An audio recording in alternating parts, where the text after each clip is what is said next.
Hello guys, അപ്പം നമ്മളിന്ന് വന്നിട്ടുള്ളത് ഒരു തട്ടിക്കട സ്റ്റൈൽ മുളക് ബജിയുടെ വീഡിയോ ആയിട്ടാണ്. അപ്പം അത് ഉണ്ടാക്കാനായിട്ട് ആദ്യം നമ്മളൊരു പാത്രത്തിലേക്ക് ആവശ്യത്തിനുള്ള കടലപ്പൊടി ഇട്ട് കൊടുക്കുന്നുണ്ട്.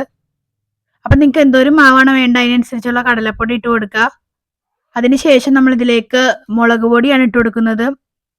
അപ്പം കാശ്മീരി മുളക് ഇട്ട് കൊടുക്കുകയാണെങ്കിൽ കുറച്ചുകൂടി കളറൊക്കെ കിട്ടും. അപ്പം ഞങ്ങളിവിടെ സാധാ മുളക് പൊടി ഇട്ട് കൊടുത്തിട്ടുണ്ട്. ഇനി നമ്മളിതിലേക്ക് ആവശ്യത്തിനുള്ള ഉപ്പാണ് ഇട്ട് കൊടുക്കുന്നത്. നിങ്ങൾക്ക് എന്തോരം ബാറ്റർ വേണോ അതിനനുസരിച്ചുള്ള കടലപ്പൊടിയൊക്കെ എടുക്കുക. അപ്പം നമ്മുടെ ആവശ്യത്തിനുള്ള മാത്രമാണ് നമ്മളിപ്പോൾ എടുത്തിട്ടുള്ളൂ. ഇനി നമ്മൾ അതിലേക്ക് മഞ്ഞൾപ്പൊടി ഇട്ട് കൊടുക്കുന്നുണ്ട്. ഇനി നമ്മൾ അതിലേക്ക് ഗരം മസാലയുടെ പൊടി കൂടി ഇട്ട് കൊടുക്കുന്നുണ്ട്. ഒരു ഫ്ലേവർ കിട്ടുക ആ ഒരു പൊടി ഇട്ട് കൊടുക്കുമ്പോൾ. ഇനി നമ്മൾ ഈ ഒരു ഇട്ട പൊടികളെല്ലാം കൂടി നന്നായിട്ടൊന്ന് മിക്സ് ചെയ്തെടുക്കുക.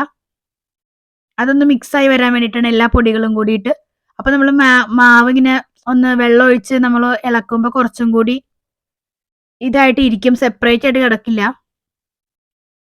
നമ്മൾ കുറച്ച് കുറച്ച് വെള്ളം ഒഴിച്ചിട്ട് മാവ് ഒന്ന് ഇതാക്കാൻ ശ്രമിക്കുക. അല്ലാതെ ഒറ്റയടിക്ക് തന്നെ മുഴുവൻ വെള്ളം ഒഴിച്ചു കഴിഞ്ഞാൽ മാവ് ലൂസായി പോകും ഭയങ്കരമായിട്ട്. അപ്പോൾ ഇച്ചിരി ഇച്ചിരി ഒഴിക്കുകയാണെങ്കിൽ നമുക്ക് ആവശ്യത്തിനനുസരിച്ച് മാവ് ഒന്ന് കലക്കിയെടുക്കാൻ പറ്റും. ഒത്തിരി മാവ് ലൂസായി പോവുകയാണെങ്കിൽ നമ്മൾ അതിനനുസരിച്ച് കുറച്ചും കൂടി കടലപ്പൊടിയൊക്കെ ഇട്ട് കൊടുത്തൊന്ന് ടൈറ്റ് ആക്കി എടുത്താൽ മതി. അപ്പോൾ നമ്മുടെ മാവ് ഇവിടെ ഏകദേശം നല്ല സെറ്റായിട്ട് തന്നെ വന്നിട്ടുണ്ട്.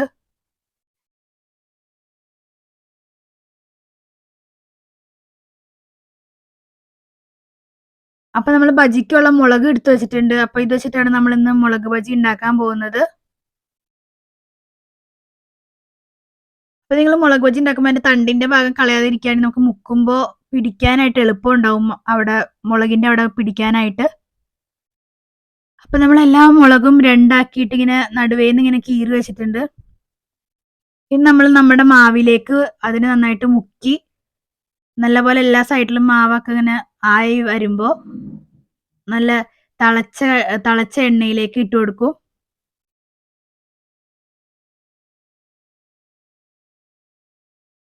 അപ്പൊ എല്ലാ സൈഡിലും മാവൊക്കെ ആയിന്നൊന്ന് ഇതാക്കുക, അല്ലെങ്കിൽ മാവ് പിടിക്കാത്ത പോലെ കിടക്കും. അപ്പൊ എല്ലാ സൈഡിലും മാവൊക്കെ മുങ്ങിയിട്ടുണ്ടെന്നൊന്ന് ഉറപ്പ് വരുത്തിയിട്ട് ഇട്ട് കൊടുക്കുക. അപ്പൊ നമ്മുടെ ഫസ്റ്റ് ഉണ്ടാക്കിയതിന് നല്ല സെറ്റപ്പ് ആയിട്ട് വന്നിട്ടുണ്ട്. അപ്പൊ നമ്മളിത് ഇത്രയും ഉണ്ടാക്കി വെച്ചിട്ടുണ്ട്. നമ്മൾ ഒരെണ്ണം ഉണ്ടാക്കുന്നത് കാണിച്ചിട്ടുള്ളൂ. ഇത്രയും നമ്മളിപ്പോൾ ഉണ്ടാക്കി വെച്ചിട്ടുണ്ട്. അപ്പൊ ഇതിന്റെ നമ്മളെന്ന് പറഞ്ഞാൽ മുളകിന്റെ ഒരു അരിയുടെ ഭാഗം കുറച്ച് കളഞ്ഞിട്ടാണ് നമ്മൾ ഉണ്ടാക്കിയത്. എരിവുള്ളവർക്ക്, എരിവ് പറ്റാത്തവർക്ക് അരിയുടെ ഭാഗം മാറ്റിയിട്ട് ഉണ്ടാക്കുകയാണെങ്കിൽ അത്ര എരിവ് തോന്നില്ല. അപ്പൊ ഇത് കഴിച്ചൊക്കെ നോക്കി നല്ല അടിപൊളിയാണ്. ചൂടോടെ കഴിക്കാൻ നല്ല ടേസ്റ്റാണ്. എല്ലാവരും ഉണ്ടാക്കി നോക്കുക. അപ്പൊ ഞങ്ങൾക്ക് എല്ലാവർക്കും ഇഷ്ടമായി. ഇതുപോലെ നിങ്ങൾ ഉണ്ടാക്കി നോക്കുക, എന്നിട്ട് അഭിപ്രായങ്ങളൊക്കെ പറയുക. ഇതുപോലെ വേറെ വീഡിയോകളൊക്കെ ആയിട്ട് ഞങ്ങൾ വരുന്നതായിരിക്കും. അപ്പൊ ഇന്നത്തെ വീഡിയോ ഇത്രയേ ഉള്ളൂ. എല്ലാവർക്കും ഇഷ്ടപ്പെട്ടെന്ന് കരുതുന്നു. എല്ലാവരും ലൈക്ക് ചെയ്യുക, ഷെയർ ചെയ്യുക, സബ്സ്ക്രൈബ് ചെയ്യുക.